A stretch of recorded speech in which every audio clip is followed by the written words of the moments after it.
Final, Els pares hem de reeducar-nos, a càrrec de José Antonio Marina, escriptor, filòsof, pedagog i fundador de la Universitat de Pares. Presentada per Juan Carda, catedràtic de Química de la Universitat Jaume I.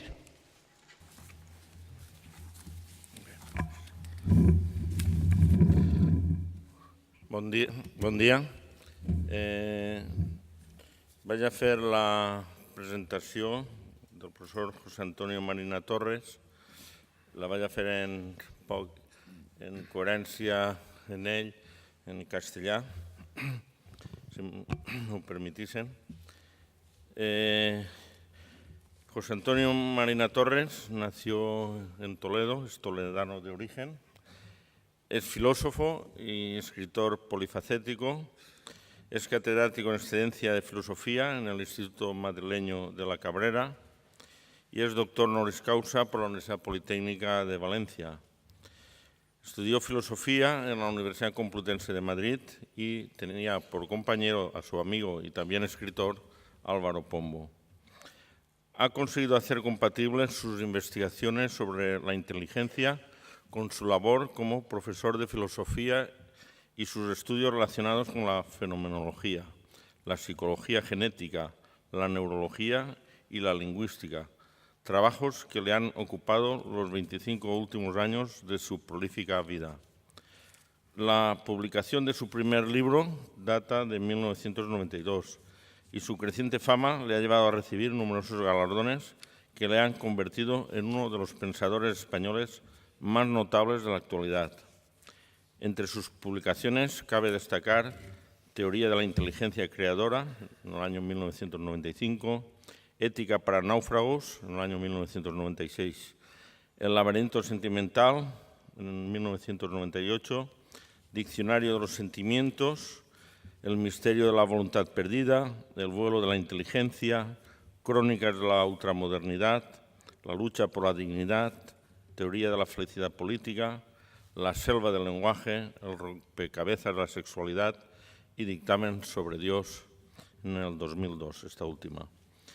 José Antonio Marina es el filósofo más influyente en temas de gestión y el pensador actual más leído y admirado. En sus escritos ha defendido buscar la doble unificación entre ciencia, tecnología y humanismo. La técnica no puede resolver ningún problema, sino las personas que dirigen la técnica. Lo que voy es contra la sumisión a la técnica. En este momento hay una idea extendida de que la técnica tiene una vida propia y es imparable, y que iremos donde la técnica quiere. Hay que advertir a la gente de que eso no es verdad. La técnica viene de investigadores, de grandes empresas, de manera que está muy decidida por personas. Que si empezamos a desconfiar de nuestra capacidad para dirigir la técnica acaba dirigiéndonos a nosotros. Una cosa es la técnica y otra el uso que se hace de ella. Ahí está la ética. José Antonio Marina ve absurda la violencia también entre religiones. Estas han sido, según él, fuentes de conflictos sin número a lo largo de la historia. A partir de esta afirmación plantea la necesidad de superar la religión y crear una ética que englobase los principios universales que se hallan en el corazón de todas las grandes tradiciones. Para ser eficaz, esta ética debería ser consensuada entre todos los pueblos.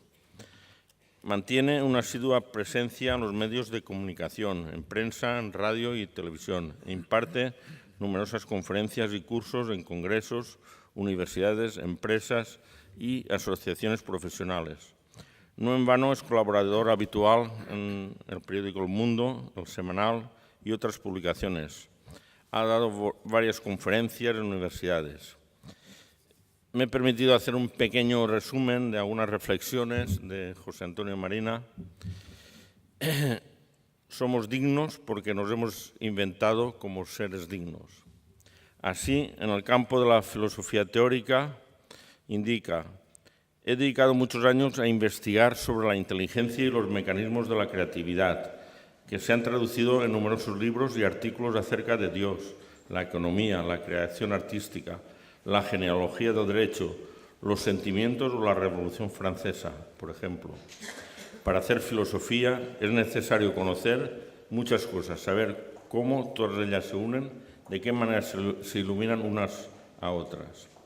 También en el campo de la filosofía práctica indica: me parece que la inteligencia práctica es superior a la teórica, porque es capaz de pensar posibilidades y después realizarlas. Por eso me he embarcado en múltiples proyectos educativos, sociales o empresariales. Para mí, la filosofía es activa y enérgica, y su rol actual debe ser ayudar a dirigir la acción en un mundo confuso y taquicárdico. Es un saber de vanguardia. También en el campo de la investigación y las nuevas tecnologías indica: quiero aprovechar el empuje de las nuevas tecnologías que permiten una interacción desconocida hasta ahora para averiguar si es posible realizar experimentos de filosofía compartida con éxito. Tengo esperanza en la creatividad de la inteligencia social y me parece interesante fomentarla. Espero que consigamos entre todos impulsar nuestra inteligencia conversacional. Dentro de sus pensamientos indica: he escrito muchos libros, tal vez demasiados y sobre demasiados temas, pero los considero fragmentos de un sistema. Cada libro, artículo o proyecto es como la isla de un archipiélago. Parecen independientes, pero son las crestas visibles de una cordillera sumergida. Aunque el concepto no está de moda, tengo la convicción de que la filosofía, como todo conocimiento científico, tiene que ser sistemático, es decir, coherente, universal y ordenado. Bonitas palabras. Para mí, la filosofía es el estudio de la inteligencia humana, de sus límites, sus posibilidades y sus creaciones. Es de alguna manera la reflexión sobre la evolución humana, de la misma manera que la educación es su puesta en práctica. De las islas de ese archipiélago resalta 6 islas. La primera, si no me equivoco, la primera isla del archipiélago es una teoría de la inteligencia. La creación y sus mecanismos ocupan la segunda isla. La tercera isla trata de la inteligencia compartida. La cuarta isla es la filosofía de la cultura. Si la cultura constituye y rediseña la naturaleza humana, la educación, encargada de la transmisión cultural, adquiere una relevancia ontológica. Es la encargada de cuidar y dirigir la evolución. Es la vertiente práctica de la filosofía y constituye así la quinta isla. Por último, la sexta isla es el gran proyecto ético, que no es un mero conjunto de normas, sino una decisión constituyente que nos lleva inevitablemente a la acción, porque solo se mantiene mientras la mantengamos. La filosofía tiene que ser un saber hacer de vanguardia y debe estar siempre en la frontera del conocimiento. Hegel comparó la filosofía con el búho de Minerva. Levanta el vuelo al anochecer y siempre llega tarde. No estoy de acuerdo, indica el profesor. La filosofía es madrugadora e intenta siempre anticiparse. Por último, quiero destacar los premios y distinciones recibidas. Entre los numerosos premios está el premio Anagrama de Ensayo por elogio y refutación del ingenio en el año 1992. De la misma también se le dio el Premio Nacional de Ensayo en el año 1993, Premio al Mejor Libro del Año de la revista El, Premio del Periodismo Andrés Ferret, Premio Juan de Borbón al Mejor Libro del Año, Premios Intras 2002, mención especial por su eficacia intelectual y su afinidad de sentimientos con Fundación Intras, Premio de Economía DMR, Premio Giner de los Ríos de Innovación Educativa, Premio Fundación Independiente de Periodismo Camilo José Cela en el año 2007, Medalla de Oro de Castilla-La Mancha en este mismo año, y sin nada más, no quiero quitarles más tiempo para que oigamos al protagonista, al profesor José Antonio Marina Torres. Cuando quiera, profesor.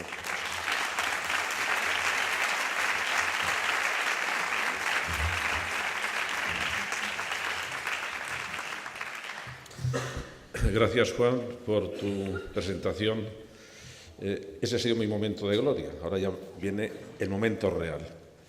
Y el momento real que tengo que justificar el que, haciendo una mañana tan bella en Villarreal, estén ustedes aquí. De manera que tienen derecho a pedirme después cuentas si no lo consigo. Como pueden comprobar, yo tengo muchos años y eso significa que tengo prisa. Tengo prisa por mejorar la educación. Tengo prisa porque vuestros hijos tengan un futuro más claro. Tengo prisa por aprovechar todo lo que sabemos y ponerlo en práctica.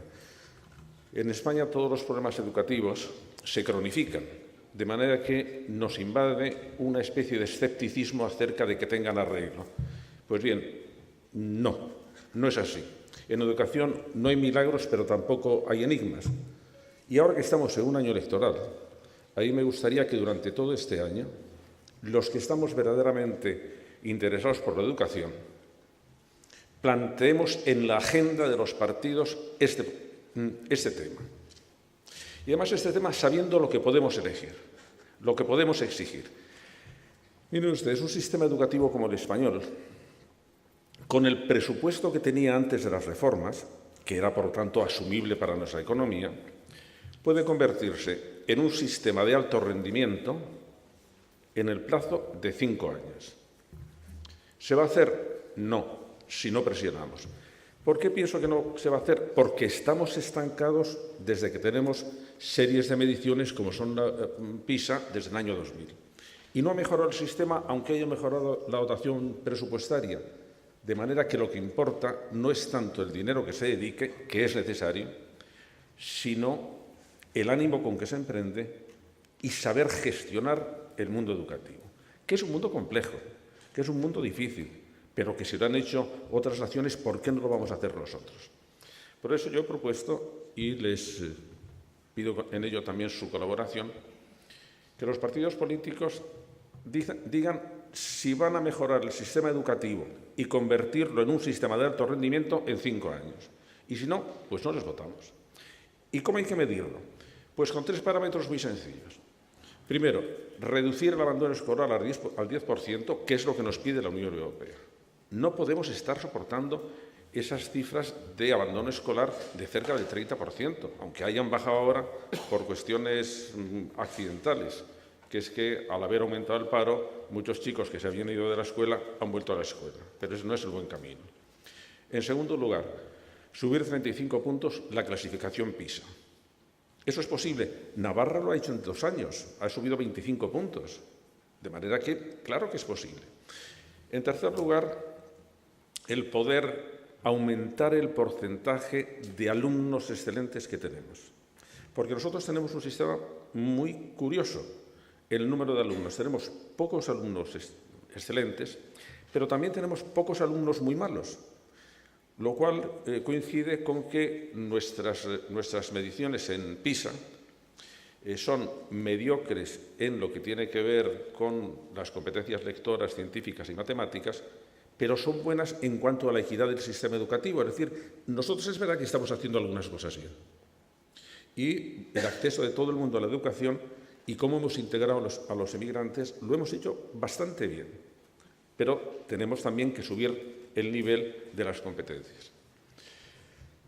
Bueno, ¿y por qué esto es tan necesario? Pues porque se lo debemos a nuestros niños y a nuestras niñas. Van a vivir en un mundo muy complicado, en un mundo del que solo sabemos algunas cosas seguras. Va a ser globalizado, va a estar convertido en una sociedad del conocimiento, en que la mano de obra sin formación no va a existir. El 60% de la mano de obra industrial en este momento va a estar en los próximos 10 años sustituida por robots, de manera que no va a haber ese tipo de trabajo, de manera que tienen que ser personas que van a estar capaces de aprender muy rápido y estar aprendiendo siempre. En tercer lugar, va a ser un mundo muy competitivo, porque todos vamos a estar en competencia con todo. El hecho de, por ejemplo, que muchas de las señales que hay en los aeropuertos no se estén emitiendo desde aquí, sino desde Colombia o de Brasil o que la contabilidad de grandes empresas se lleve desde la India, significa que estamos en un mundo donde todos vamos a tener que competir con todos. Otro asunto, va a ser un mundo con muchas oportunidades, pero, por desgracia, va a ser un mundo feroz e implacable con quien no las aproveche.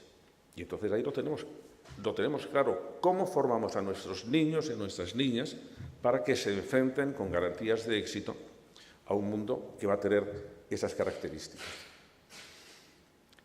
Primero, ¿sabemos qué deben aprender? Claro que lo sabemos. Y además sabemos que hay muchas más cosas que se pueden aprender de las que antes creíamos.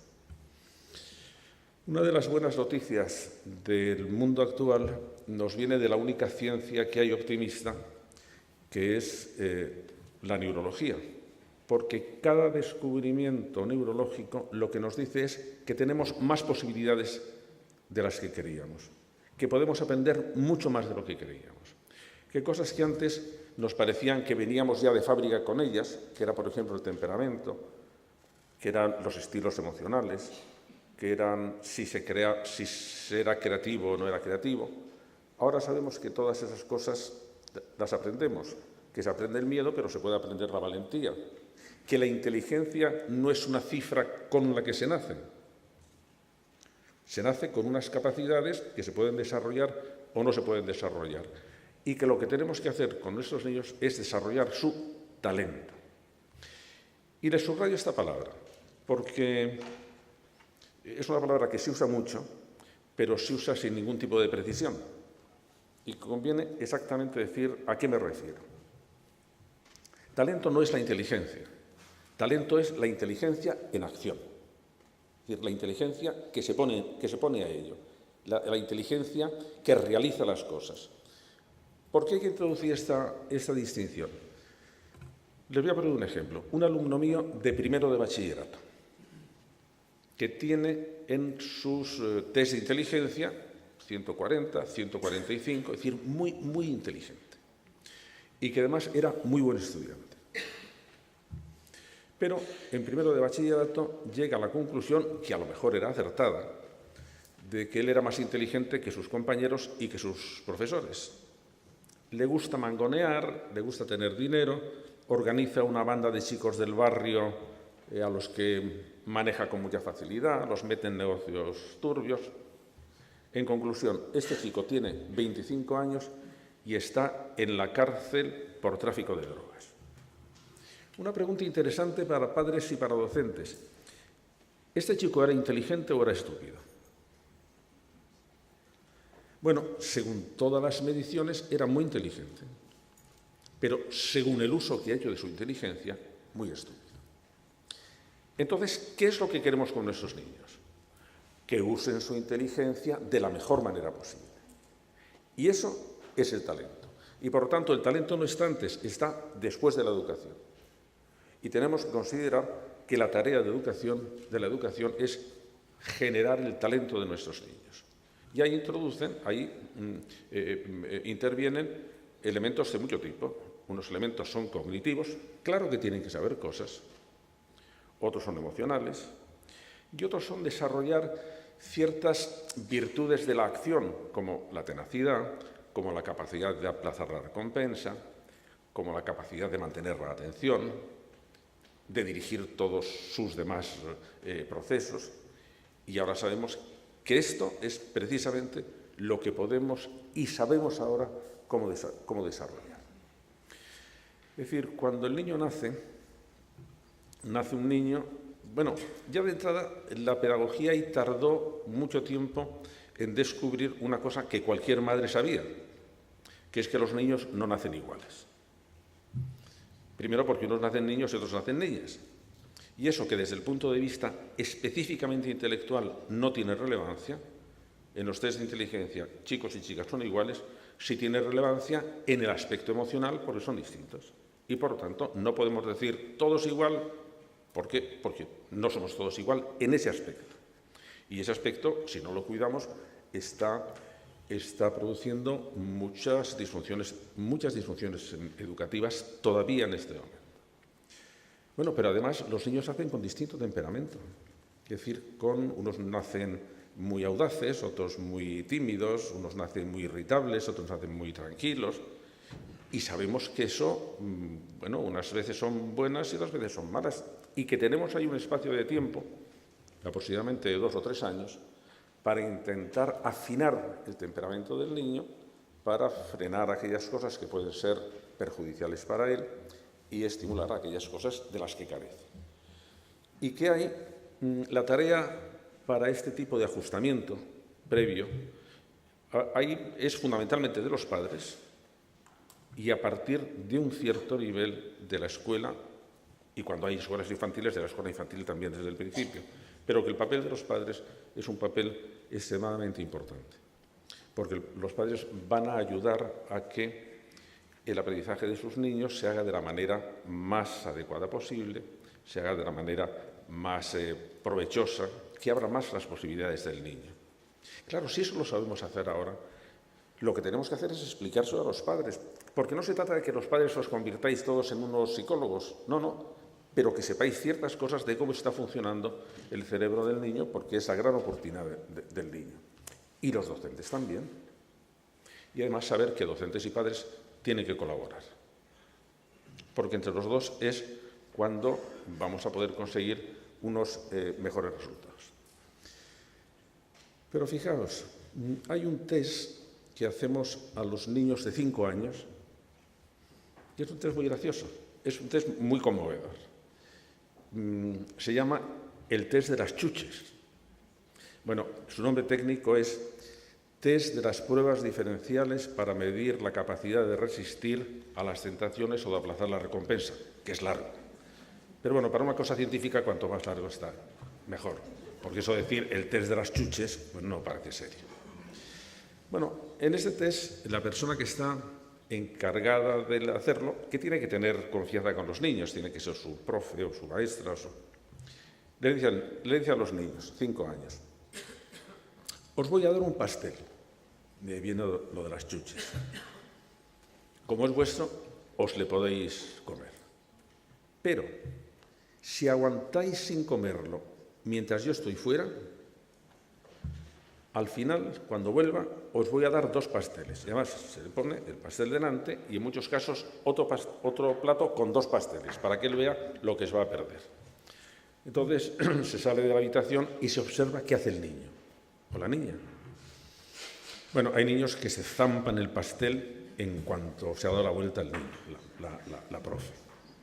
Hay otros que no quieren comerse el pastel, pero que adoptan una estrategia equivocada, que es que se sientan delante del pastel y le miran fijamente. Le dan así una vueltecita para ver si por el otro lado es tan atractivo. Cogen una amiguita. Bueno, esos al medio minuto se la han comido. Y hay otros que ponen en práctica estrategias más eficaces. La más frecuente, y es muy graciosa, y están los vídeos en YouTube, los podéis ver, es que se sientan, pero se tapan los ojos. O empiezan a cantar, pero empiezan a cantar a voz en grito, o empiezan a dar vueltas alrededor de la habitación. ¿Qué es lo que han sabido estos niños? Que necesitan distraerse para no comerse el pastel, y entonces lo hacen. Bueno, esa es la parte anecdótica. Lo interesante es que el grupo de investigadores que puso esto en marcha, que es un grupo de investigadores de la Universidad de Stanford, ha seguido a estos niños durante 40 años. Hay que tener paciencia, para ver qué pasaba a estos niños. Y entonces han llegado a la conclusión de que el resultado de este test tan sumamente elemental predice mejor toda la evolución académica, profesional, social, familiar de estos niños, mucho mejor que los test de inteligencia. Aquí estamos hablando de algo que es realmente importante, que es que cuando el niño es capaz de controlar su propia conducta, eso le abre el camino de la educación. Y que, por lo tanto, este tipo de asuntos, este tipo de factores, el que sepan aplazar la recompensa, el que sepan perseverar en una actividad, forma parte tan sumamente esencial de la educación que por no cuidarla estamos viendo problemas que en las aulas están muy claros. una parte importante, no todas, una parte importante de los niños con déficit de atención y de hiperactividad no son patologías, son fallos educativos porque no les hemos enseñado a que controlen su atención, a que controlen sus impulsos, a que controlen sus decisiones y, por lo tanto, tienen o merecen que tengan un tipo de tratamiento también educativo. De manera que ya veis que estamos sabiendo muchísimas cosas y que además necesitamos que los niños las aprendan y necesitamos también aprenderlas todos. Es decir, lo que hemos entrado todos es en la época del aprendizaje. Vamos a tener que estar aprendiendo continuamente. Entonces, cuando yo digo esto, personas adultas se me ponen muy tristes. Dicen, anda, ¿es que vamos a tener que estar estudiando siempre? No, yo no he dicho eso. Tenemos que estar aprendiendo siempre, que es otra cosa distinta. El estudio es, digamos, como el entrenamiento. A todos nos gustaría jugar bien al baloncesto, pero hay que entrenarse. O bailar bien, pero hay que entrenarse. Bueno, en aprender sucede lo mismo. Y al hablar de aprendizaje, yo recuerdo siempre la anécdota de un profesor americano, un profesor de futuros maestros, que el primer día de clase les dice, miren ustedes, yo he dedicado este verano a enseñar a hablar a mi perro. Está ahí fuera, de manera que si ustedes quieren, le paso para que les haga una demostración. Bueno, los alumnos dijeron como nosotros, sí, que pase, que pase. El profesor introduce al perro, el perro se sienta, se tumba delante de la mesa, pasan 5 minutos, el perro no dice nada, pasan otros 5 minutos, el perro sigue sin decir nada y ya un alumno se levanta y dice, señor profesor, su perro no habla. Y el profesor le dice, una observación muy aguda y además muy interesante para su futura profesión. Tengan en cuenta que yo he dicho que había enseñado a hablar a mi perro, no que mi perro hubiera aprendido. Su profesión no es enseñar, su profesión es que aprenda. Y que, por lo tanto, lo que estamos ahí es viendo a ver cómo nos convertimos en expertos en aprendizaje. Y luego, si queréis, en el coloquio, porque de esto de educación conviene bajar a la tierra cuanto antes, tratamos algunos problemas concretos. ¿Qué les preocupa a los padres y a los docentes? Es que a mi hijo no le gusta estudiar. ¿Cómo le motivo? La motivación se ha convertido en el problema central de todos. Todo el mundo nos quiere motivar para algo o todos queremos motivar a alguien para algo. Y esto funciona. ¿Sabemos cómo funciona? ¿Sabemos algo de cómo hacerlo? O podemos decir, no, es que mis chicos son muy distraídos, no fijan bien la atención. ¿Podemos hacer algo? ¿O es que no tienen fuerza de voluntad? ¿Podemos hacer algo? Claro, ahora sabemos que todas esas cosas forman parte de la enseñanza. Y las matemáticas, claro que las matemáticas también. Y el inglés, claro que el inglés también. Pero, por ejemplo, nosotros tenemos unos programas absolutamente sobrecargados, que hace que los profesores vayan con la lengua afuera, porque lo único que les preocupa es a ver si llegan a tiempo. Y entonces no podemos ocuparnos de aquello que es realmente importante, de cómo conseguimos que nuestros niños aprendan a pensar, de cómo conseguimos que nuestros niños aprendan a regular sus emociones, de cómo conseguimos que el niño adquiera seguridad en sí mismo. Si queréis, luego hablamos cómo conseguimos que un niño tenga seguridad en sí mismo, porque también sabemos cómo hacerlo. Y todas estas cosas tenemos que hacerlo en la clase y tenemos que hacerlo en colaboración con los padres. Y por eso, en la Universidad de Padres que fundé hace ya 8 años, por la que han pasado más de 10.000 padres y siguen allí, lo que les indicamos es ¿y cómo debéis colaborar con la escuela? Y en cada momento del desarrollo de vuestro niño o de vuestra niña, ¿en qué debéis fijaros? ¿Qué es lo más importante? ¿Qué tipo de destreza o de habilidad o de capacidad es en este momento cuando debéis insistir? Por ejemplo, damos muchísima importancia a los 2 últimos cursos de primaria, que suelen ser unos años ya de tranquilidad, porque ya los niños ya están más asentados y se habla con ellos. Pero, sin embargo, nosotros sabemos que hay algunos problemas que es en esa edad cuando tenemos que resolverlos, porque como los chicos y las chicas pasen sin resolverlos a la educación secundaria, es muy complicado. ¿Cuáles son? Hay uno que es de tipo académico, la comprensión lectora. Como un niño salga de la escuela primaria sin entender bien lo que lee o sin manejar con soltura los mecanismos de la lectura, se ha marginado educativamente, porque en secundaria no lo vamos a hacer. De manera que eso tiene que hacerse ahí. Segundo, como un niño o una niña pase a secundaria con problemas de timidez o problemas de miedo, lo va a tener muy complicado. ¿Por qué? Porque se le complican mucho las cosas al pasar a secundaria. Cambia de amigos, cambia a lo mejor de centro, cambia de tipo de enseñanza, cambia de profesores, cambia de relación con los profesores. Y entonces todo eso cambia él mismo o ella misma, biológicamente, tiene otros intereses. Bueno, todas estas cosas son tareas evolutivas muy complicadas, ¿eh? Y entonces, algunas, si las podemos llevar ya resueltas, mejor. Y la timidez, si no, lo más probable es que se agrave. Y, de hecho, una parte importante de las fobias sociales empiezan en el primero y el segundo curso de secundaria. Otro problema, la agresividad. Cuando un chico, porque hasta ahora eran fundamentalmente chicos, es agresivo y no hemos controlado la agresividad o no ha aprendido a controlar la agresividad antes de secundaria, pues va a tener muchos problemas, o puede tener muchos problemas. De manera que ya veis que en cada momento tenemos que decir a los padres, fijaros en este problema, intentar resolver este problema, porque este es el momento oportuno para hacerlo. Y cuando se cogen las cosas en el momento oportuno, pues suelen funcionar bien.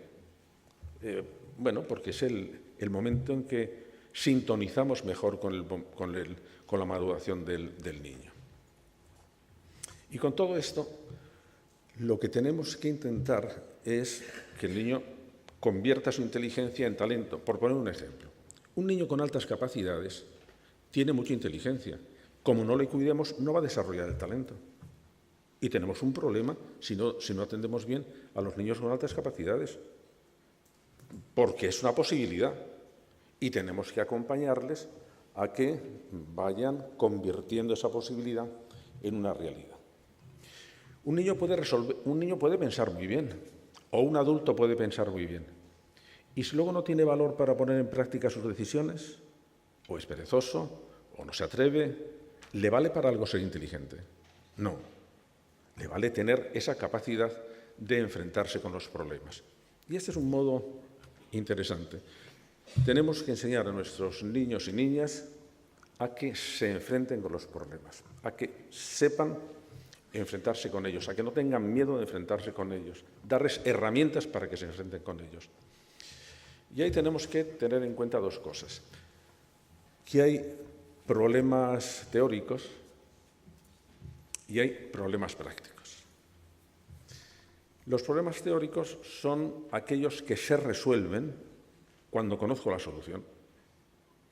Son los problemas científicos, que por muy complicados que parezcan, tienen una especie de claridad y de limpieza que les hace que sean en realidad más fáciles que los otros. Los problemas prácticos no se resuelven cuando conozco la solución, sino cuando la pongo en práctica, que suele ser lo complicado. ¿Por qué? Porque al ponerla en práctica surgen mis miedos, mis deseos, mis cansancios, los deseos del otro, los intereses del tercero, y conjugar todo eso, pues es una complicación. Por eso antes Juan decía que para mí la inteligencia práctica, la que se enfrenta con los problemas prácticos, exige más energía intelectual que los meros problemas teóricos. Por ejemplo, estoy seguro que en la cátedra de química inorgánica que dirige Juan, la parte científica es mucho más sencilla que la parte de ponerla en práctica después. ¿Y esto cómo lo llevo a un taller o a un negocio o a una fábrica o lo hago rentable o consigo la financiación? Todo eso es un lío. La parte científica, bueno, uno descansa en ella con bastante facilidad. Y los niños tienen que aprender a resolver los problemas prácticos en los que se mezclan no solo el conocimiento, sino que se mezclan también los estilos emocionales. Y que muchas veces lo que en teoría nos parece sencillo, en la práctica nos parece complicado. Yo recuerdo un senador americano que decía, ¿pero por qué están ustedes tan preocupados con el problema entre judíos y palestinos? Pero si tiene una solución sencillísima, basta que todos se comporten como buenos cristianos. Ya, bueno, pues empezamos mal, porque ni los judíos son cristianos ni los palestinos son cristianos. O muchas veces en que una solución que en teoría es buena, en la práctica no funciona. Ejemplo, las leyes de educación. Las leyes de educación se hacen en unos despachos muy tranquilos y ahí se ve todo con mucha claridad y entonces se hacen los esquemas y luego cuando se van a poner en práctica resulta que aquello no funciona. Y a mis alumnos jovencitos les pongo un ejemplo que les divierte mucho. A mediados del siglo pasado hubo en China una plaga de ratas que se comía las cosechas de arroz. Entonces, el gobierno, como no tenía dinero para una campaña de desratización, desde un despacho se le ocurrió una solución fantástica. Somos 1.000 millones de chinos. Si cada chino mata unas cuantas ratas, nos quitamos la plaga de ratas en un pispás. Bueno, ¿y cómo conseguimos que el chino mate ratas? Pues a quien se presente con un cadáver de rata en la comisaría se le da una propinita. Listo. Se quedaban muy satisfechos. Iba a ser una cosa rápida, no muy cara. Pues no funcionó. No funcionó porque cuando esa ley llegó a los campesinos echaron cuentas y vieron que era más rentable criar ratas que plantar arroz. Y entonces, bueno, pues metían las ratas en la jaula, dejaban que la naturaleza actuara, hacían la escabichina de ratas, cobraban, aquello era jauja. Es decir, cosas que nos parece que van a funcionar. Cuando lo pones en práctica, no funciona. Y entonces, ¿qué tenemos que hacer ahí? Una cosa que normalmente cuesta mucho trabajo, enseñar a nuestros chicos y nuestras chicas lo que llamamos la flexibilidad cognitiva. Oye, cuando una cosa no funciona, no te empeñes en seguir porque ese no funciona. Mira a ver por qué no ha funcionado y cámbialo.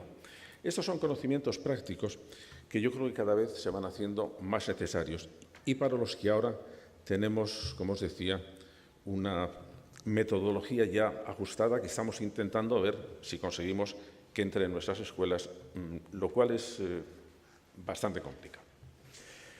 Bueno, y son ya solamente dos los ejes, los agentes educativos que tienen que cuidar de nuestros niños. No, queda uno. He hablado de la familia y he hablado de la escuela.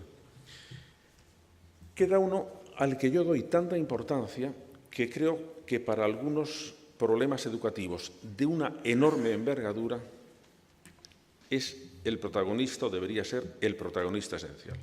Y me refiero a los municipios. Yo he creado toda una serie, tengo un grupo de colaboradores que trabajamos en un proyecto que se llama Ciudades con Talento. Es decir, que son ciudades que demuestran su inteligencia.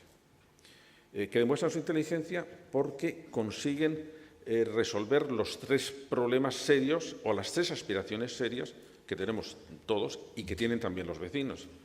Primero, vivir más cómodamente, y eso se hace pues con los buenos servicios públicos. En segundo lugar, aumentar nuestro nivel de convivencia, disminuir la conflictividad, aumentar la confianza, que el modo de tratarnos sea de ayuda. Y tercero, que vivir en una ciudad sea mejor, amplíe las posibilidades de los vecinos de esa ciudad. Posibilidades laborales, posibilidades culturales, posibilidades de desarrollo personal. Entonces, cuando un municipio dice, quiero conseguir esto, entonces está siendo un municipio inteligente. Y una de las cosas que puede hacer es mejorar, para arreglar todas estas cosas, mejorar el nivel educativo de los vecinos de una ciudad. ¿Por qué creo yo que las ciudades son los agentes más importantes? Porque un problema como, por ejemplo, el fracaso escolar es demasiado grande para que se enfrente con ello una familia sola o un centro solo. En las campañas que tenemos a nivel de comunidades o a nivel del Estado son demasiado grandes y entonces se pierden, se difuminan, no acaban de tener éxito. En cambio, la metodología que hemos hecho nosotros lo que nos indica es que con muy poco gasto, porque ya sabemos que los municipios no tienen competencias educativas y, por tanto, no tienen presupuesto educativo, o casi, con muy poco gasto, una ciudad. Lo hemos hecho o para ciudades hasta 80.000 habitantes, o si son ciudades más grandes, que lo hagan por barrios. Puede enfrentarse con el problema del fracaso escolar y reducirlo al 10% en un plazo no superior a 3 años. ¿Por qué? Porque en una ciudad se pueden producir muchas sinergias muy eficaces, porque ya no es solo el profesor y es la familia, y son los servicios sociales, y es la policía, y son los jardineros del ayuntamiento, y es el servicio de sanidad, y son los taxistas. Es decir, que en el momento que se propone un objetivo educativo claro a una ciudad y se le explica bien, y se organizan pequeñas pautas para colaborar, nada heroicas, no te comprometas nada más que para 2 meses, y luego ya veremos. Pero mire usted, es que yo soy frutero. ¿Pero a usted le interesaría mejor la escuela? Sí, pero ¿qué hago yo si soy frutero? Bueno, se lo vamos a sugerir. Vamos a ver. ¿Hay alguna escuela cerca de su frutería? Sí. Nosotros le ponemos en contacto con la escuela para que pueda ir usted un día a ofrecer manzanas o naranjas a la escuela. Eso para usted es poco gasto. ¿Está dispuesto a hacerlo? Sí, sí. ¿Y eso qué tiene que ver con la educación? Pues mire usted, primero, le lleva fruta. Y segundo, usted demuestra que esa es su escuela y que usted se interesa por la escuela y que quiere proteger a la escuela, y se van trenzando unos lazos de colaboración y unos lazos de protección y unos lazos de apoyo a la escuela en muchos niveles, que hace que la escuela se convierta o se pueda convertir en un centro, en un ambiente protegido, en un ambiente estimulante, en un ambiente luminoso dentro de un barrio. Bueno, pero es que yo soy una ama de casa jubilada. Bueno, pues mire usted, por ejemplo, tenemos en las escuelas un problema con un desfase horario entre las madres que llevan a los niños, su hora de trabajo y la hora en que pueden recogerlos.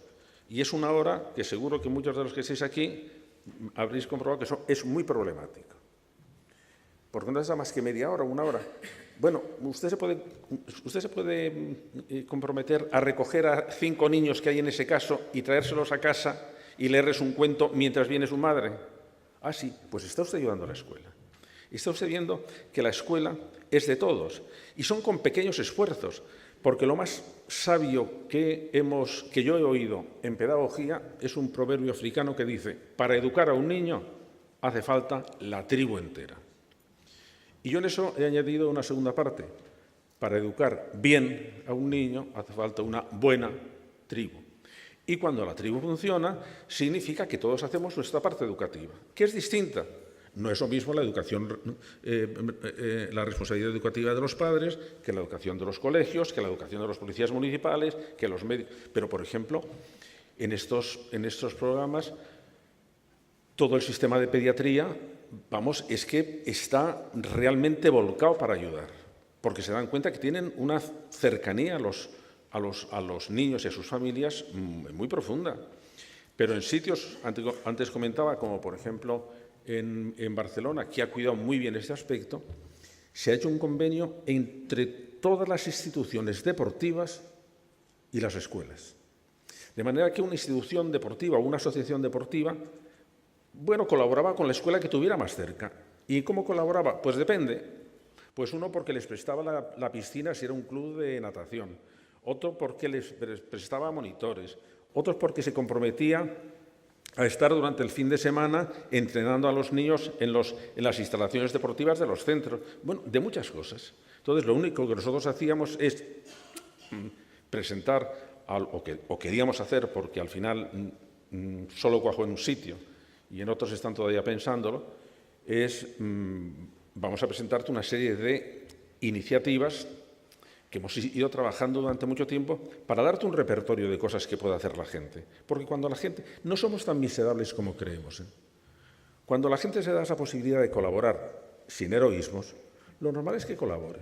Pero tienes que darle un poquitín el ánimo y unas ideas claras. Y yo creo que respecto de 3 problemas, el problema del abandono, del fracaso escolar, el problema del consumo excesivo de alcohol y de drogas y el problema de la violencia, creo que hay campañas hechas sensatamente con una hoja de ruta bien hecha a través de los municipios, son las únicas que tienen posibilidad de éxito. Que no se van a decir, voy a arreglar el mundo. No, voy a ocuparme de la gente de mi pueblo, de mis niños, de mis chicos, de mis adolescentes, de mi gente joven, y probablemente también el acceso, en eso estamos trabajando, el acceso de los jóvenes al mundo laboral. A lo mejor no podemos esperar mucho de políticas gigantescas de todos sitios, sino a ver si yo me cuido de los de mi pueblo. Y esto es una manera muy, muy cordial de hacerlo, porque entendemos muy bien que, bueno, que sí, que me interesan los niños de todo el mundo, pero los de mi pueblo los tengo aquí, los de mi ciudad o mis vecinos. Por eso, no en este último congreso, en el anterior congreso de ciudades educadoras, en las cuales sé que Villarreal ha tenido un protagonismo grande, nosotros propusimos unas ciudades educadoras de segunda generación. ¿Qué es lo que quería decir? El movimiento de ciudades educadoras fue muy potente, precisamente porque movilizó mucho a la gente. Ya hemos tenido una serie de congresos y hemos visto que se ha producido muchísima actividad, pero que no hemos sido capaces de evaluar si eso había servido o no había servido. Bueno, ha servido porque era una manera de fomentar la vitalidad. Pero si queremos medir lo que ha supuesto para la educación de nuestra gente, de nuestros vecinos, no hemos encontrado procesos para hacerlo. Y lo que nosotros proponíamos es que las ciudades educadoras de segunda generación se propusieran un único objetivo. No, vamos a trabajar durante 3 años, un objetivo además a tiempo fijo, durante 3 años por mejorar el nivel educativo, por mejorar, como os decía, el éxito educativo, disminuir el fracaso escolar o disminuir el consumo de alcohol o de drogas, un objetivo concreto. Y vamos a polarizar durante esos 3 años todas las iniciativas que se nos ocurran para resolver ese problema, que tiene que ser un problema que preocupe mucho a la gente, que todo el mundo lo reconozca aunque no lo tenga. Y yo estoy seguro que ahí tenemos un vivero de energía educativa tan sumamente potente que, unidos a los otros dos, a la familia y a la escuela, bueno, aumentaría las posibilidades mejoraría las expectativas de futuro de nuestros niños y de nuestras niñas. Y ahora, como ya se ha terminado mi tiempo, siempre que hablo a un auditorio como vosotros, de personas preocupadas por la educación, preocupadas por la acción social, preocupadas por la docencia, me gusta terminar contando 2 historias, y además las repito mucho, de manera que a lo mejor ya me las habéis oído, pero creo que son significativas. Una la sitúo en Toledo porque soy de Toledo, mientras estaba construyendo la catedral. Y, bueno, un posible antepasado mío, que a lo mejor tenía ya esa afición tan nuestra, que es que disfrutamos mucho viendo trabajar a los demás. Nos parece un espectáculo muy llamativo. Pues entonces se estaba paseando alrededor de la catedral para ver cómo se hacía. Y llega al sitio donde están trabajando los canteros. Y los canteros estaban con el mazo y con el escoplo. Entonces acerca un cantero, intentar poner cara a los canteros, que seguro que los vais a reconocer. Se acerca al primer cantero y le pregunta, oiga, ¿y usted qué está haciendo? Y el cantero, que debía tener un mal día, le responde, pues aquí, con esta puñetera piedra, con lo dura que es, y el polvo, y el calor, y el botijo está caliente, el capataz es un cabrón, en fin, la vida es un asco. Bueno, pasa el segundo, oiga, ¿y usted qué está haciendo? Lo que me han mandado. ¿Y qué le han mandado? Pues que desbaste esta piedra. Y, bueno, pues eso. Va al tercero, que está haciendo lo mismo, y la misma pregunta, oiga, ¿y usted qué está haciendo? Y el tercero le contesta muy entusiasmado, estoy construyendo una catedral. Estoy construyendo una catedral. Fijaros que los 3 estaban haciendo lo mismo. Una cosa muy pequeña, como la que vamos a hacer todos nosotros. Pero el tercero no había perdido el sentido de lo que estaba haciendo. Y seguía teniendo presente que esa cosa tan pequeña que estaba haciendo era su manera de contribuir a un proyecto hermoso, a un proyecto grande, a un proyecto noble. Bueno, eso es lo que estamos haciendo nosotros. Cada uno de nosotros, cuando estamos ocupándonos de educar bien a nuestro niño, cada uno de los docentes, cuando está preocupándose de que los niños vuelvan otra vez un año más a tenerles que explicar que 5 por 5 son 25 y no 28, que es lo bonito, 25. Pues todos muchas veces podemos pensar, ¿y esto tan aburrido servirá para algo? Y con esto, si da igual que lo haga bien, que lo haga mal. No, debemos pensar en el tercer cantero. Mirar, si hay algo que aguantamos muy mal, es sentirnos insignificantes. No, nadie quiere sentirse insignificante. Ya sé que, bueno, si tuviera una vida cómoda, sí, sin duda alguna queremos una vida cómoda, pero necesitamos una vida cómoda y necesitamos una vida noble, una vida con sentido, una vida de la que podamos sentirnos de alguna manera satisfechos, de que no sea indiferente el hecho de que nos levantemos o no nos levantemos, de que existamos o de que no existamos. No, esto lo hago yo. Es decir, es el ansia creadora que tenemos todos, porque crear no es hacer un poema o un cuadro. Crear es hacer que algo valioso que no existía exista por mí, existe por mí. ¿Y qué es? Pues un niño bien educado o un niño que ha aprendido a leer. Necesitamos recuperar la experiencia maravillosa de ver cómo un niño crece, incluso de cómo un adolescente crece. Les aseguro que también puede ser una experiencia agradable. Y saber que nosotros estamos allí. De manera que el hecho de no perder el sentido de lo que estamos haciendo y de que cada vez que estamos haciendo eso, estamos colaborando a algo muchísimo más importante. ¿A qué? Pues ver si conseguimos que el mundo sea más decente de lo que es. A ver si conseguimos ya salir de una vez de la selva. A ver, ¿y eso tiene que ver con la tabla de multiplicar? Claro que tiene que ver. Y tiene que ver con que el niño lo hagamos más resistente en casa y que sepa aplazar la recompensa y que tenga un sentido del deber o de sus obligaciones o de sus responsabilidades. De manera que estamos contribuyendo con la pequeñez de nuestras acciones a la construcción de un enorme proyecto que dignifica nuestras acciones y que dignifica nuestra forma de vida. Ser padres y ser docentes que se caracterizan en la misma cosa, que ambos por profesión tienen que ser optimistas.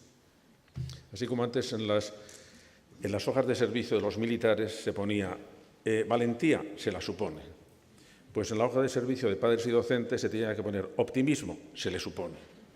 Porque si no, casi mejor que ni se sea padre ni se sea docente. O sea, tenemos que tener la seguridad de que podemos hacer algo por mejorar el futuro.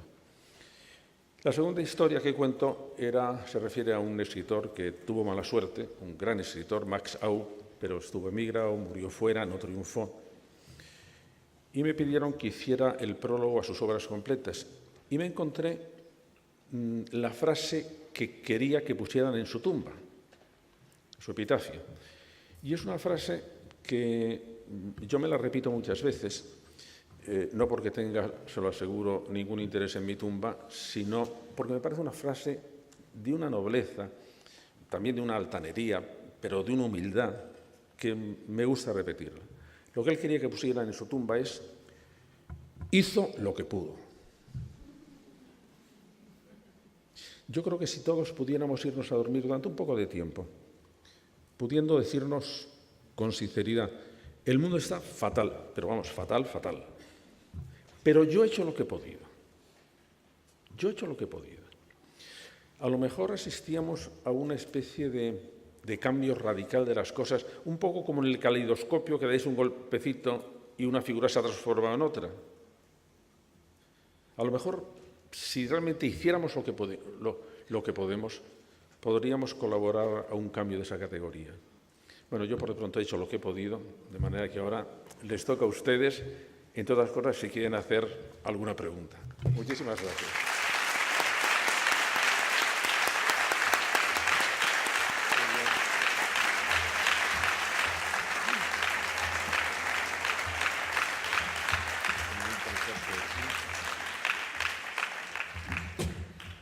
Bueno, después de tan interesante intervención, llega el turno de preguntas. Si quieren hacer alguna cuestión. Bueno, ya saben que tenía que haber un premio para quien hace la primera pregunta en un coloquio, porque siempre cuesta un poco. De manera que no sé si no tenemos todavía la condecoración, ¿eh? Profesor Fernando Latre. Enlazando con lo último que ha dicho usted sobre los padres, que el que no sea optimista, pues que no se dedique a enseñar ni a ser padre. Bueno, pues ahí acerta usted plenamente, porque usted es profesor de filosofía y además catedrático de instituto, su primera ocupación, cual si uno no es optimista y no se dedica a la enseñanza, podrá enseñar, pero no conseguirá que aprendan los alumnos, ¿no? Que es otra parte de su intervención. Bueno, la pregunta que yo quería hacerle, relacionada con el presentador, con el que le ha presentado usted como conferenciante, ¿de verdad cree usted que el significado de conceptos como la ética, dignidad, libertad, solidaridad, igualdad, el significado de todos estos conceptos se puede conseguir por consenso? Muy bien. Vamos, me ha hecho una pregunta, digamos, de nota. O sea que, pero bueno, se lo voy a contestar. Creo que sí, por la siguiente razón. Todos los seres humanos tenemos una serie de problemas, que son problemas prácticos, de especial urgencia, complicación y gravedad, porque afectan a dos cosas, o a la felicidad personal o a la dignidad de la convivencia. Entonces, esos lo han tenido todas las culturas, todas las sociedades. Y cada cultura ha intentado resolverla como ha podido. La resuelve, en general, con lo que se llaman los sistemas éticos o jurídicos, pero cada uno a su bola. De manera que tenemos tantas morales como culturas. Hay moral musulmana, hay moral cristiana, hay moral católica, hay moral protestante, hubo moral nazi, hubo moral soviética, hay moral africana, budista, de manera que cada una de ellas es distinta en las soluciones, pero idéntica en los problemas que tiene que tratar. ¿Qué es el valor de la vida? ¿Qué pasa con las propiedades y su distribución? ¿Cómo accedemos al poder? ¿Cómo resolvemos los conflictos? ¿Qué pasa con el sexo y la procreación y las familias? ¿Con los extranjeros? De manera que los problemas son iguales y las soluciones son distintas. Claro, en el momento que tenemos distintas soluciones a un problema, podemos hacer con ellas lo mismo que hacemos con distintas respuestas científicas a un problema, que es que las respuestas pueden contrastarse, es decir, esta es mejor que la otra. Y cuando se han ido depurando las teorías, cuando el sistema copernicano de astronomía despancó al tolemaico, es porque explicaba más cosas. No es porque se sentaran y votaran si era más uno por otro. El consenso no viene por votación. El consenso viene por argumentos. Y, por lo tanto, lo que sí se puede ir precisando es, ¿pero qué soluciones son mejor? ¿Qué soluciones han resuelto mejor este problema? Entonces ocurre que la ética es una ciencia inductiva.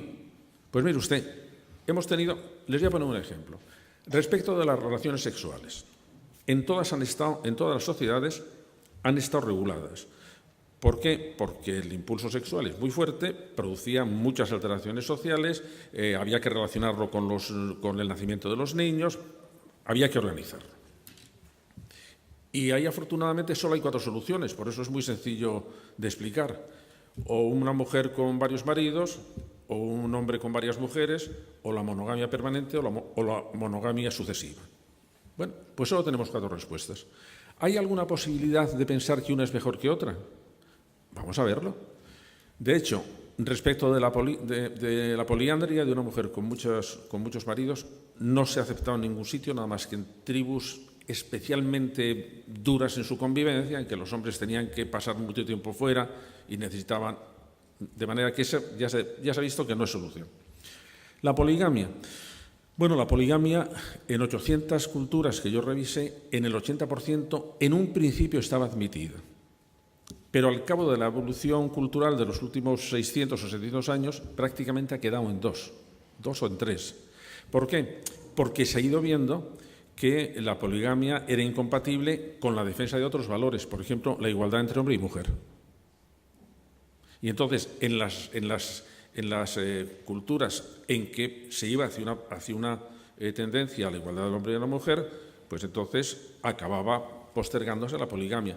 De manera que lo que no puedo decir es que yo me voy a levantar por la mañana y voy a decir, esto es lo bueno. No, hay que ver cuáles son las soluciones que han tenido buen efecto, cuáles son mejores que peores y en cuáles no tenemos todavía ninguna solución. El hecho de que el suponer, por eso decía Juan una cosa que puede sonar rara, cuando yo digo que el concepto de dignidad es una gran invención de la inteligencia humana, lo que estoy diciendo es que la gran solución que se nos ha ocurrido es suponer que todos, con independencia de las condiciones físicas, intelectuales, de la salud o incluso del comportamiento, todos nos vamos a reconocer la misma dignidad. ¿Eso es verdad o mentira? No.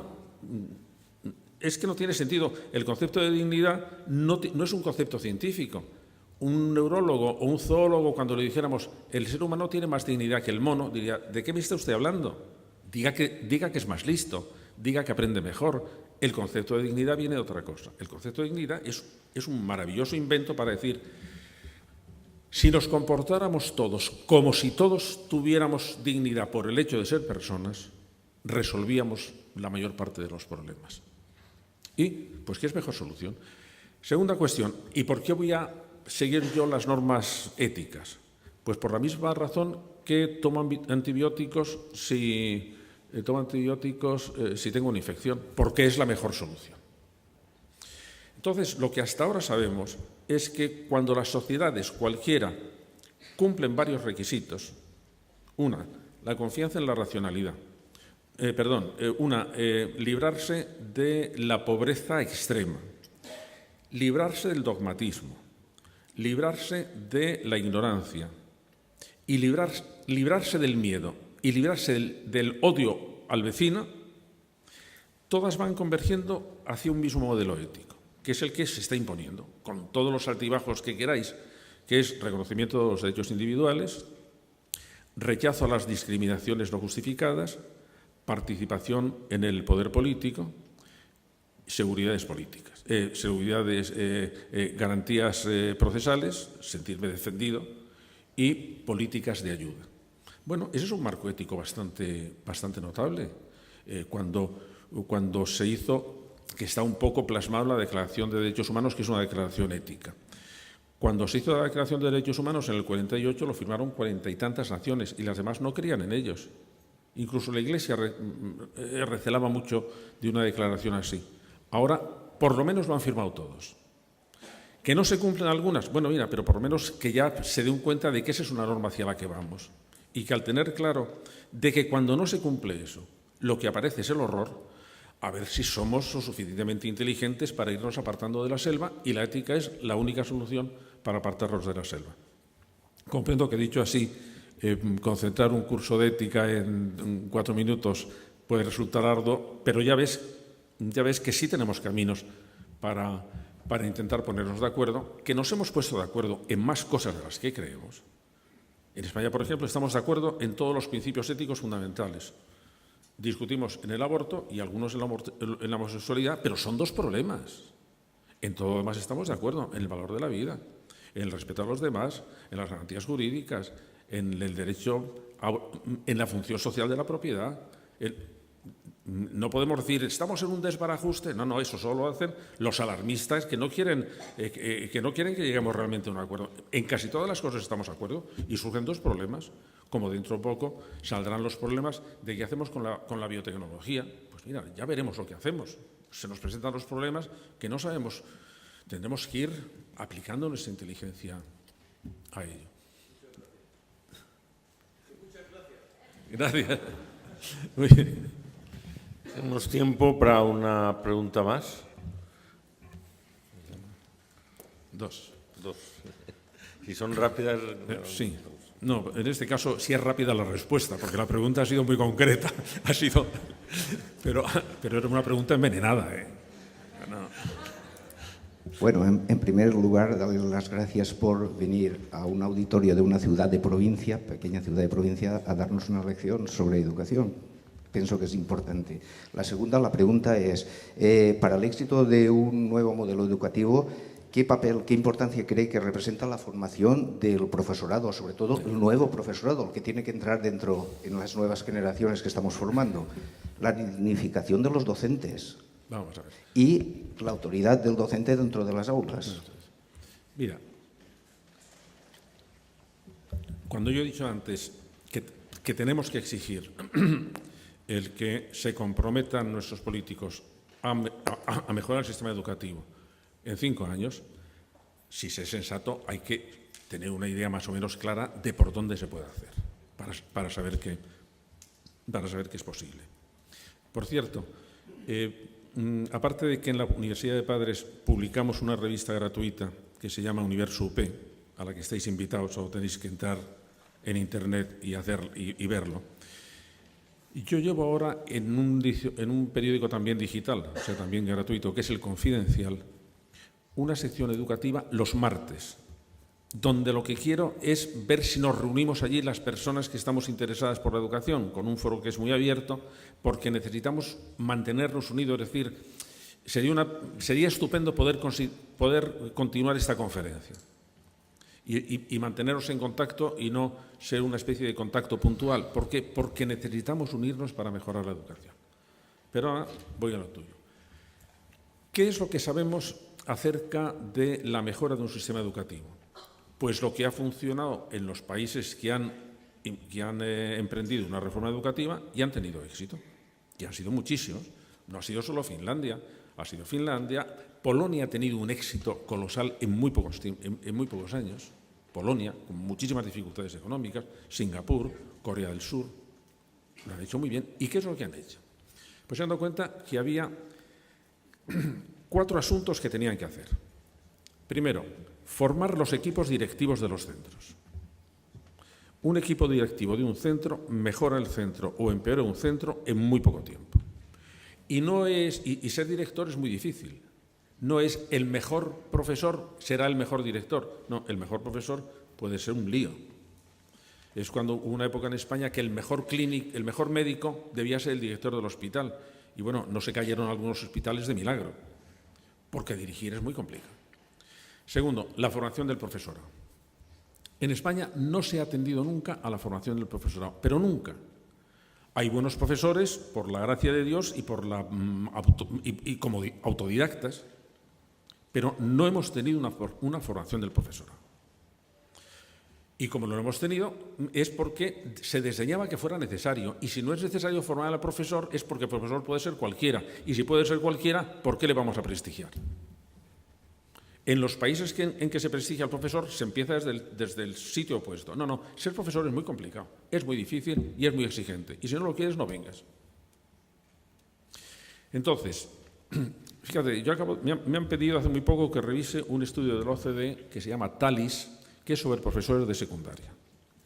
Y en España el dato era que el 40% de profesores de secundaria confesaban que a lo largo de su carrera nadie les había dicho si estaban dando bien las clases o las estaban dando mal. O sea que no tenemos ningún tipo de evaluación. Y entonces, pues algunos son buenos, otros son malos y otros son detestables. Y necesitamos tomarnos en serio la formación.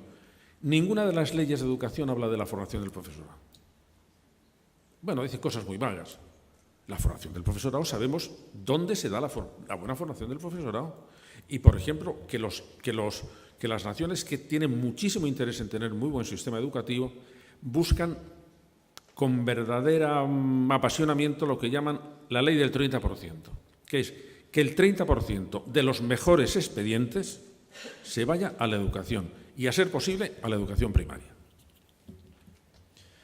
Hasta que nosotros comprendamos que eso es así como funciona, pues nos va a costar mucho tiempo. Pero, bueno, pues la culpa la tenemos un poco todos. Yo hace poco estuve dando los premios en el jurado de los premios para investigación de alumnos de secundaria. Y hubo una chica que ganó un premio por un trabajo que me llamó mucho la atención y dije que quería conocerla y vino con su familia. Y la pregunté, bueno, ¿y tú qué quieres estudiar? Y me dijo, pues yo quiero ser maestra. Y entonces la madre, verdaderamente compungida, dice, fíjese usted, el mejor expediente de la provincia de Murcia y quiere ser maestra. Ese es el problema. Ese es el problema. De manera que, primero, mejorar los equipos directivos, segundo, mejorar los profesores, después de estas dos cosas, conceder mayor autonomía a los centros, porque los centros tienen que hacer su proyecto educativo. Y cuarto, algo que es absolutamente fundamental. En cuanto un niño se retrase, hay que tomar medidas para que se reincorpore.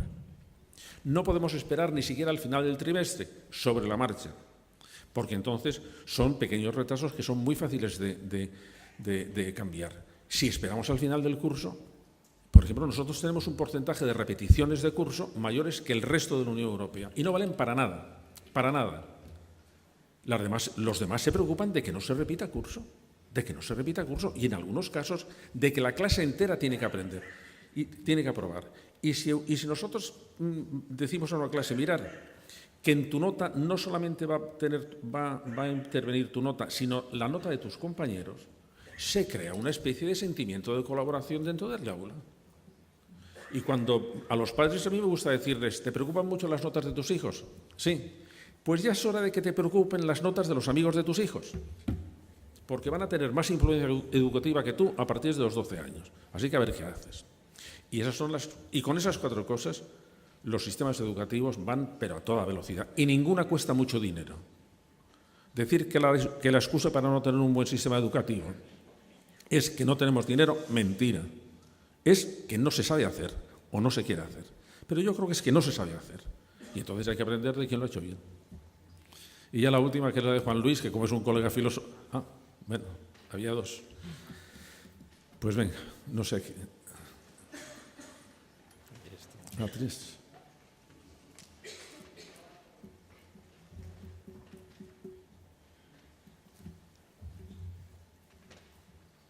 Muchas gracias, don José Antonio. Yo me voy a tirar hacia el campo de la filosofía y ya que estamos en un espacio como es la educación a lo largo de la vida, mi pregunta es, porque nos sentimos, o por lo menos el colectivo de los que estamos dentro de la filosofía, pues un poco atacados, ¿no? Esta última ley nos ha destrozado, literalmente, y yo mi propuesta es por qué no se fomenta la filosofía, pero no a nivel de secundaria y sobre todo ya en bachillerato, sino por qué no desde el principio, ya que nos abre ese espíritu crítico que nos ayuda. Es decir, porque yo una de las cosas que he encontrado en la filosofía es el que me ha hecho más joven, el que me ha vuelto a tener esa capacidad de creatividad, de pensar, de que aquello que me habían dicho no es como me habían dicho, sino que tiene la posibilidad de cuestionarlo.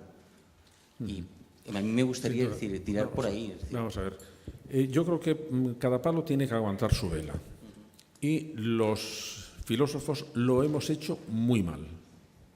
No lo hemos sabido explicar, no hemos sabido decir por qué era interesante que se estudiara. Nos hemos empeñado en meter a nuestros alumnos la historia de la filosofía con calzador, con lo cual les hacíamos un lío, porque ahora que ya me he aprendido la teoría de las ideas en Platón, ahora tengo que estudiar la historia de las ideas en Aristóteles, y luego un trimestre después, y ahora esto no vale y tengo que estudiar las del empirismo inglés. Lo hemos hecho fatal. Entonces hay que explicar muy bien por qué la filosofía es necesaria. La filosofía lo que hace es enseñarnos a pensar y enseñarnos a reflexionar sobre las cosas que hacemos, que es la ética, sobre las cosas que creamos, que es la filosofía de la ciencia, la filosofía de la cultura, y sobre las cosas que nos pasan, que es el pensamiento crítico en general. Y una sociedad democrática que no tiene pensamiento crítico es una sociedad muy aborregada. Y por eso el defecto viene de que cuando, no sé si ustedes saben que a partir de la cumbre de Lisboa del año 2000, la Unión Europea ha cambiado el sistema de enseñanza, se ha introducido un sistema de enseñanzas que se llama por competencias. De manera que todas las asignaturas tienen que dirigirse a desarrollar 8 competencias. La lingüística, la matemática, la técnica, bueno. Ahí no estaba la competencia filosófica y yo lancé una campaña que no sirvió para nada porque no me hizo nadie caso, sobre que necesitábamos una 9ª competencia, que era la competencia que desarrolla el pensamiento crítico. El hecho de que no tuviera ningún eco me dio la impresión de que es que a nadie le interesaba. Necesitamos fomentar el pensamiento ético porque si no, no hay democracia verdaderamente profunda. Todos vamos a terminar guiándonos por eslogan, por consignas, por prejuicios, por emociones, por no sé qué, y eso no funciona. Entonces, para aprender a pensar, naturalmente que es interesantísimo, y en Francia, por ejemplo, hay media hora desde la infantil, desde el último ciclo infantil, media hora de escuela de filosofía, que es la filosofía para niños. Y hay una película por ahí francesa que, si tienen ocasión de verla, que es un curso entero, el último curso de educación infantil, un grupo de niños que está dando educación para la filosofía antes de pasar a primaria. Y es una película deliciosa, por ver cómo los niños empiezan a darse cuenta de que eso de pensar está muy bien. De manera que la filosofía para niños, que además es un método que está ya muy aquilatado, sería estupendo ponerla. Hay muchas escuelas que lo tienen. Y después, en secundaria, yo era partidario de poner una especial, no una asignatura, sino una vertiente que se pueda, un saber que se puede hacer a través de todas las asignaturas si se hace expresamente, que es aprender a pensar, pero incluido dentro de las asignaturas para no multiplicar más asignaturas. En cada asignatura debíamos explicar que estamos enseñando matemáticas, pero también aprender a pensar y llamar la atención sobre eso. Y tener una asignatura de reflexión general filosófica, por lo menos en secundaria. Pero vamos, primero vamos a ver si lo hacemos nosotros. Por favor, es una pregunta corta y una respuesta corta. Muy también. bien. Sí que pierdo el tren. Tiempo. Venga, la última. Hola, buenos días. Bueno, en primer lugar quería darle las gracias por su charla. Yo he sido 20 años de mi vida profesor de filosofía de instituto, como usted, y los otros 20 años de mi vida profesional han sido dedicados a la formación del profesorado en la universidad, en el área de música.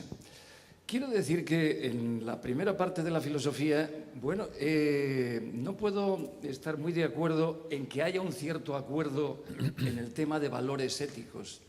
Pero bueno, no hace falta recurrir a que hay países que están en guerra porque no hay consenso. Hasta en una comunidad de vecinos, hasta en parejas, hasta en familias, hasta en nosotros cómo nos comportamos con los que vienen de otros países.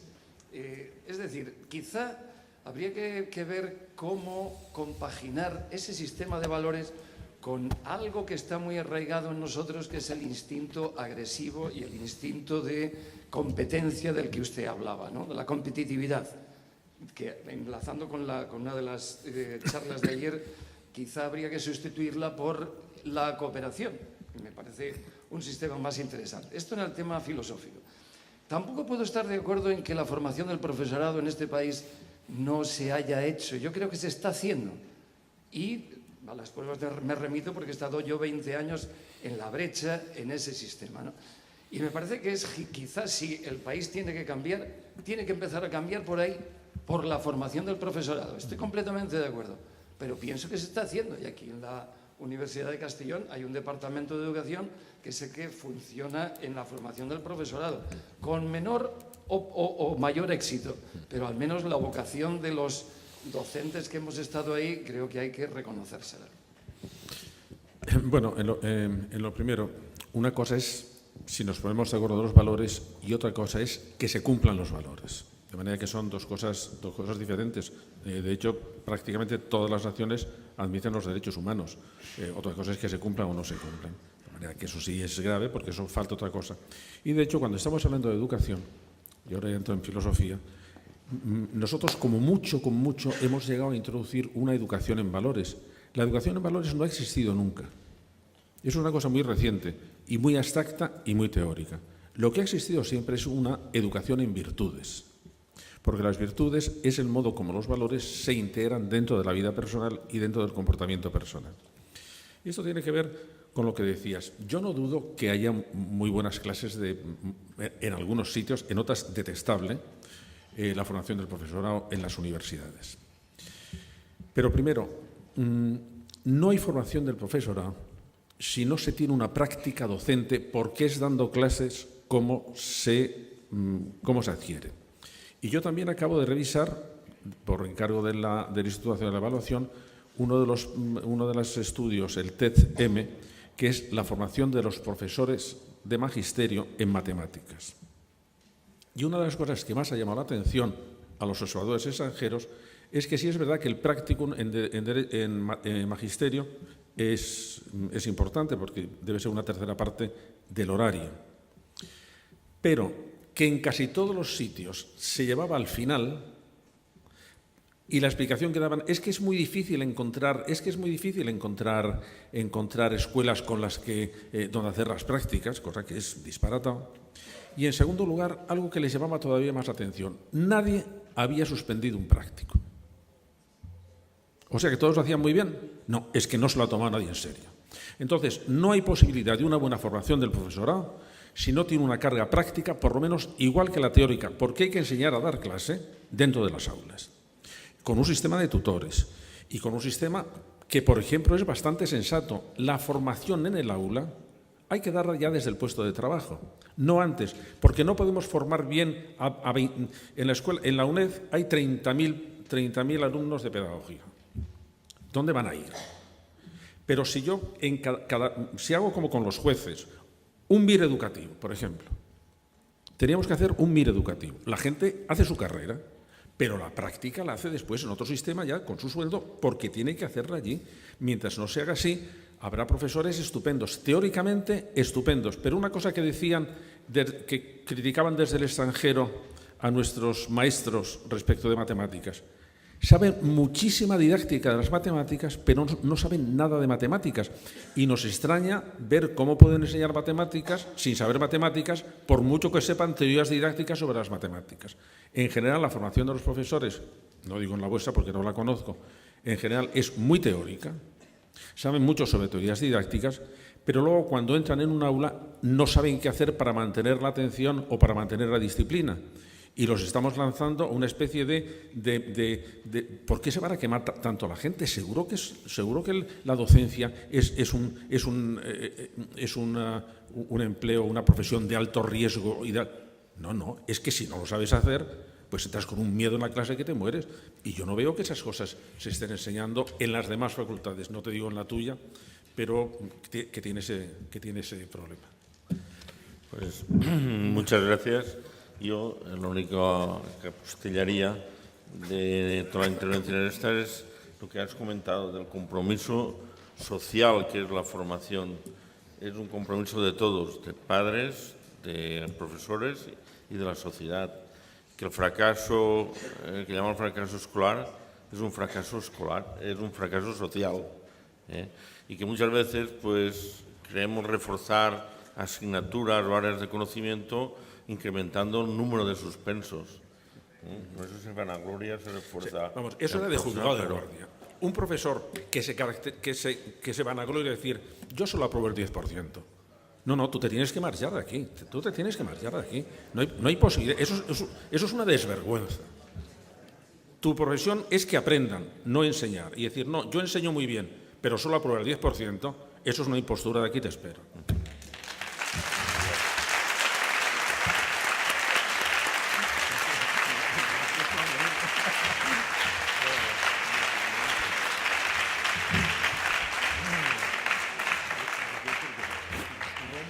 Seguidament, la regidora d'Educació, Rosario Royo, donarà un detall al senyor.